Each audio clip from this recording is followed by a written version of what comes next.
Hoy vamos a hablar de un libro que se llama Confesión y Perdón para una niña, de la autora Isaura Navarrete. Esta es su primera obra. Y yo te invito a que en los siguientes minutos me acompañes para que entre todos conozcamos de qué va la propuesta editorial que nos hace en esta su primera obra.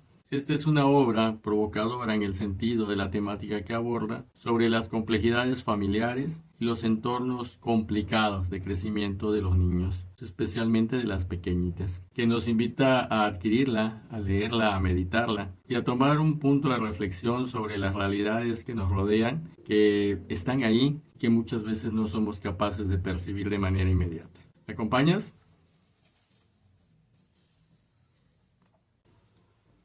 Uno de los elementos más significativos de nuestra vida es el aprendizaje. Desde que nacemos estamos aprendiendo a sobrevivir y en la medida que vamos creciendo vamos incorporando elementos que nos permiten subsistir y encontrarle sentido a las cosas que hacemos. Formamos parte de un entorno familiar y nuestros primeros maestros siempre son nuestros familiares. Pero ¿qué pasa cuando estos maestros no son precisamente las personas ideales para fomentar el crecimiento y el desarrollo de un niño o de una niña? Este es un libro denso, es un libro muy bonito en el sentido de la experiencia que la autora plasma acá. ¿Qué pasa cuando todos los elementos de una familia se convierten en estos tutores que no aportan, sino al contrario, utilizan a los niños para reafirmarse ellos mismos? Círculos viciosos que forman parte de las familias disfuncionales o probablemente no tan disfuncionales, de las familias tradicionales que desafortunadamente desde el principio ya están quebradas. ¿Cómo va sobreviviendo la vida? Copiando conductas, siguiendo ejemplos, repitiendo patrones, y cómo esta convivencia debería de reafirmar más el ser del niño, el ser de la persona. Es decir, te complementas autopercibiéndote, pero también interactuando con los demás. Ese es, en conclusión, el esquema general de aprendizaje. Y los niños son expertos en aprender. Y lo más importante de un niño es que no tiene conceptos preconcebidos. Todo lo incorporan, todo lo pesan, todo lo valoran y todo lo transforman para ir creciendo y reafirmándose dentro de un entorno, primero familiar y luego social. Este libro es un libro sencillo. Es un libro que lo puedes leer fácilmente. Así que me voy a permitir explicarte de qué se trata, pero con un pequeño esquema diferente. No es el de esquema tradicional. Así que vamos a empezar. Te voy a presentar a los personajes. Y los personajes tienen cara, tienen aspecto, tienen nombre. Irma. Y es esta niña la que va creciendo en el entorno y está chocando constantemente con las cosas que encuentra. Porque en su interior, las cosas que encuentra la confunden, la bloquean. Pero sobre todo porque tiene una apertura a la verdad. Y la verdad que nace del ser de la persona misma.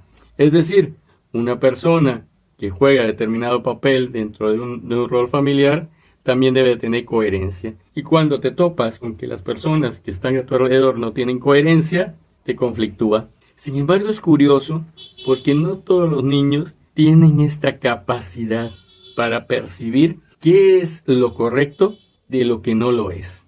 Y un niño que tiene esta capacidad de percibir esta diferencia, sufre y no sabe por qué. Simplemente hay un conflicto en su interior donde te dice que lo que está viendo, lo que está viviendo, no es ni está de acuerdo a su naturaleza, ni de él, ni de ella como niños, ni de las personas que la rodean. El otro personaje, que no es un personaje como tal, es un concepto, es la familia. Estamos hablando de una familia tradicional.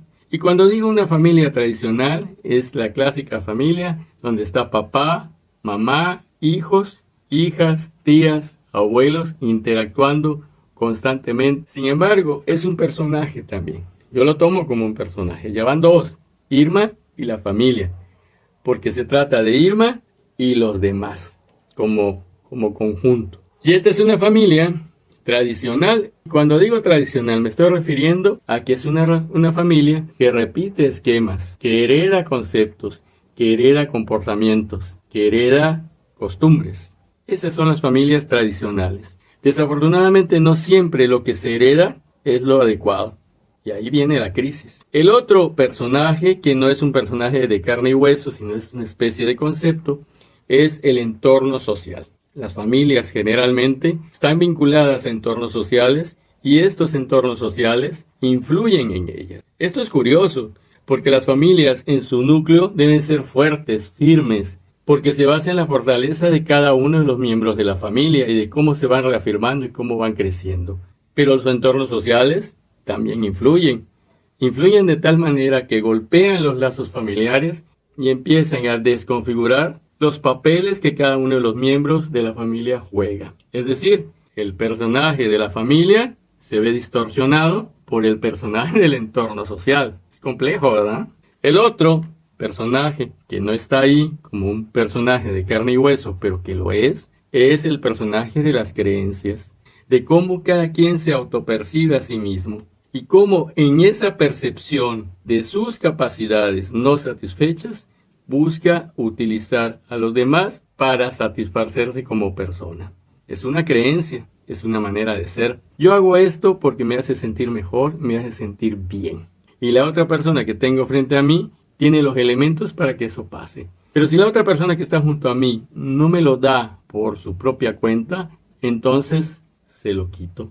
No me importa lo que pase después, porque mi necesidad ya está satisfecha.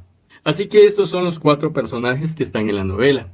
Está la niña, Irma, como personaje humano de carne y hueso, y están los otros 3 que identifico como personajes también, aunque no están perfectamente señalados, pero sí son personajes. La familia como un conjunto vivo y actuante, el entorno social donde se mueve la familia y finalmente las creencias de cada uno de ellos. Entonces es una interacción social y es una interacción particular. Cada quien aporta para que esta historia se desarrolle y se lleve a cabo. Y ahora la novela te la voy a presentar con 4 frases. Más que contarte la historia como tal y quién hizo qué y a dónde fueron y demás, te lo voy a presentar con 4 frases que creo que pueden servirte de parámetro para interesarte en buscar esta novela y leerla. La primera frase dice: llorando, le confesó que no quería contarle a su madre pues tenía miedo y sin saber por qué se sentía culpable. Cada capítulo hay una confrontación de la niña con la realidad de comportamiento de sus familiares. Esos adultos que están ahí para cuidarla, para apoyarla y para llevarla a ser la mejor versión de sí misma. Son esos adultos los que generan los conflictos, los que generan los golpes emocionales en la niña. Aquí está hablando de esta niña que se topa con un comportamiento inadecuado de un familiar, pero que se siente mal, porque en su interior está esta inconformidad que le dice que lo que acaba de encontrar en la persona que la está cuidando no es bueno y no es normal. Una niña, una pequeña, que tiene esta sensibilidad para percibir qué es bueno y qué es malo, porque tenía miedo. Miedo. Estoy hablando de personajes principales no como personas, sino como emociones que están generándose en estas personas. Y estas emociones son las que las llevan a decidir y a llevar a cabo determinadas cosas. Las emociones, es decir, emociones que están fuera de control. En esta frase le dice que tenía miedo y sin saber por qué se sentía culpable. Es decir, asume que el acto que acaba de encontrar es negativo, pero se siente culpable. Qué curioso, ¿no? Son los niños los que perciben que algo está mal, pero al no entender, asimilan esa culpabilidad. Y tristemente, un niño que es así es muy manipulable y es foco de atención de un adulto que está desequilibrado. El siguiente párrafo dice así. No, es una oración que dice: no permitas que el mal de los hombres afecte la vida de los pobres animales. Cuídalos de todo mal. Amén. Es la oración de una niña. Es una petición para que estos animalitos, sobre todo el que está junto a ella, que forma parte de su entorno y su vínculo emocional con él, no sea lastimado. Curioso, ¿no? Porque los niños también se conectan con las cosas que son esencialmente puras. Y los animales no tienen malicia. Los animales no tienen conciencia de muchas cosas, solamente sobreviven. ¿Les ha tocado ver cómo insultan a los pobres perros que van a buscar comida en los botes de basura? los insultan, los apedrean. Los pobres tienen hambre y los critican porque andan en manadas y andan haciendo destrozos y demás, y los lastiman y los hacen desaparecer. Pero en esta frase hay algo interesante que te quiero señalar, y es que dice: no permitas que el mal de los hombres, es decir, el desequilibrio que hay en las personas que son esencialmente agresivas, no solamente con los animales, sino con las personas que los rodean. O no nos tocan personas complicadas, muy complicadas. Y lo más duro acá es cuando estas personas verdaderamente se sienten poderosas, cuando manipulan, cuando hacen daño a agentes vulnerables. Y en un adulto te lo puedo creer, pero en un niño, el mal de los hombres, el desequilibrio que hay en el interior de cada uno de estas personas. También en nosotros que vamos por la vida de manera cotidiana también tenemos desequilibrios que nos generan conflictos. Pero hay límites, como todo. Hay gente que no pensaría jamás dañar a un niño, pero hay gente que sí. Y llegan a tal nivel que hasta generan y cambian las normativas de muchos países y de muchas dinámicas sociales. La otra frase, la tercera frase dice así. O sea, en este capítulo habla de una experiencia de convivencia que tiene Irma con una amiga. Y que tristemente el resultado pues no es el adecuado. Pero dice: se volvió muy resentida, es decir, Irma se volvió muy resentida, agresiva y desconfiada. Esa Sabina ya no era su amiga, pero además ya no tenía confianza en las personas que decían ser sus amigos. Fíjense, va esta situación desde la desconfianza y el desequilibrio en la familia, en los entornos que hay con sus familiares y en la convivencia que hay con la parte social, con los amigos.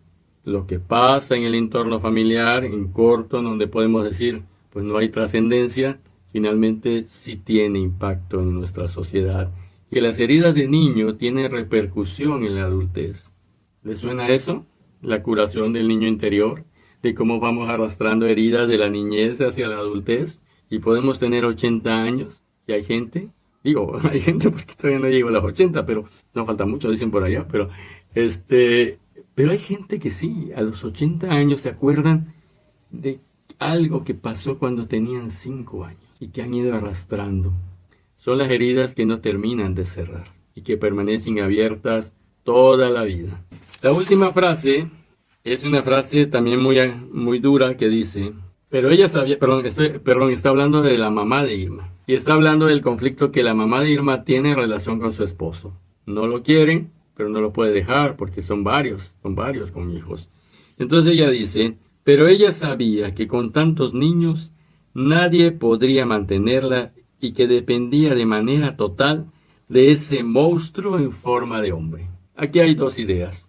Con eso concluyo este resumen del libro. Aquí hay dos ideas. Dice: pero ella sabía que con tantos niños nadie podría mantenerla. Esta es una profunda declaración de cómo muchas personas se quedan en círculos viciosos. Hay gente valiente que dice: pues yo me aviento con mis hijos y saco adelante la vida que me toca vivir con ellos. Pero hay gente que no. Hay gente que dice: me quedo porque es su obligación, a pesar de las circunstancias tan nefastas que pueden generarse ahí. No importa, es su obligación, él puede. Resumidas cuentas, ¿cómo puede un niño tener una estructura fuerte moralmente en su interior cuando lo que tiene enfrente no es una estructura fuerte y sólida de dos personas que se aman? Hay otro personaje por ahí que tiene que ver con un abuelo que es abusador. El papá también lo es mujeriego. ¿Qué requiere un hombre para ser mujeriego? ¿Alguien me puede decir? Efectivamente. Así que no es solamente que el hombre sea mujeriego, sino que hay alguien más que se presta. Por lo tanto, estos personajes que dentro de la historia obviamente están dañando a los niños y al entorno familiar, también son villanos, pero viéndolo desde lejos, yo te preguntaría, ¿verdaderamente son villanos o también son víctimas? Ciertamente no podemos justificar No hay manera de justificar las acciones agresivas que se cometen todos los días. Sin embargo, también son producto de rupturas, también son producto de condicionamientos y también son producto de conductas heredadas. Entonces es un círculo vicioso, ¿te fijas? Y finalmente, como conclusión, ¿qué me deja esta novela? Yo te invito a que la busques, la leas y te pongas a pensar que Irma puede ser alguien de tu familia. Y no creas que alguien que no vive en tu casa. Cualquiera puede ser Irma o cualquiera puede ser el hermano de Irma. ¿Qué le diría a Irma? Para finalizar, pues me viene a la mente 3 cosas. Primera, muy brevemente ya para finalizar. La primera es que no puedes ser parte de la solución si eres parte del problema. ¿Y a qué me estoy refiriendo con esto? Me estoy refiriendo a que si copias los mismos comportamientos que has encontrado que te generan incapacidad para relacionarte con los demás, que te han generado crisis personales, esos comportamientos, si tú los copias, no tienes a dónde ir. Por eso esta pregunta dice, ¿cómo puedes ser parte de la solución si eres parte del problema? ¿Somos problema o somos personas que estamos en camino de crecer y de buscar soluciones personales? Si copiamos esquema de los otros sin ser verdaderamente quienes somos, pues ¿a dónde vamos? La segunda idea que te puedo decir es, la vida es un proceso y siempre hay situaciones conflictivas que nos hacen o crecer o opacarnos. La vida es un proceso. Este mundo que está aquí narrado, que está explicado con todas estas circunstancias, siguen pasando día a día y hoy tristemente son más aceptadas que antes. Son más aceptadas que antes. Ahora se ve normal muchas cosas que antes conflictuaban a los niños. Pero la pregunta sería, ¿los conflictuaban y ahora no? ¿Ahora los niños tienen mejores capacidades o siguen siendo manipulados de otra manera? Así que yo te invito a que veamos Irmas en los niños que están a nuestro alrededor y que pensemos cómo podemos darles un mensaje de esperanza y cómo podemos dar una acción para que se reafirmen en lo que son. ¿Qué es un niño? Y a mí me gusta decir cuando me preguntan o cuando me toca participar en algún debate y me preguntan ¿qué es un niño? A mí me gusta contestar, un niño es una persona. Un niño es una persona. Ya tenga una célula o tenga millones de células. Siempre será una persona. Y para finalizar, hay un pensamiento que me gusta mucho. Irma, si me estás escuchando, le hablo al personaje, pero muchos niños y muchas niñas son Irmas. Hay un pensamiento que me gusta mucho porque lo escuché y me fascina. Dice, la vida y el agua que fluye en medio de un campo son 2 cosas que se parecen porque no las puedes atrapar. En el momento que tomas agua de una corriente, esa agua que tienes en tus manos solamente es agua estancada en tus manos. Lo mismo pasa con la vida. No la podemos atrapar, no la podemos tener en nuestras manos, pero sí podemos ser parte de ella cuando la dejamos pasar a través de nosotros y vivirla. Una diferencia muy importante con los personajes de la novela y con la protagonista es que mientras los personajes de la novela no supieron hacer senderos, Irma sí lo hizo. Aprendió a hacer caminos, senderos. Así que eso es alentador, porque donde esté, a donde vaya, Irma tiene la capacidad de construir caminos. Bien por Irma, felicidades. Pero es una novela que te lleva a la reflexión, porque hay situaciones más difíciles, más duras que las que están aquí retratadas. Tenemos mucho que agradecer y también tenemos mucha responsabilidad para cuidar a nuestros niños, para permitir que crezcan en ambientes sanos. Esta es la historia de una familia que es complicadísima y aunque se promueve la familia como un centro de crecimiento, desafortunadamente no siempre pasa eso. Pero eso no significa que la familia no sea modelo.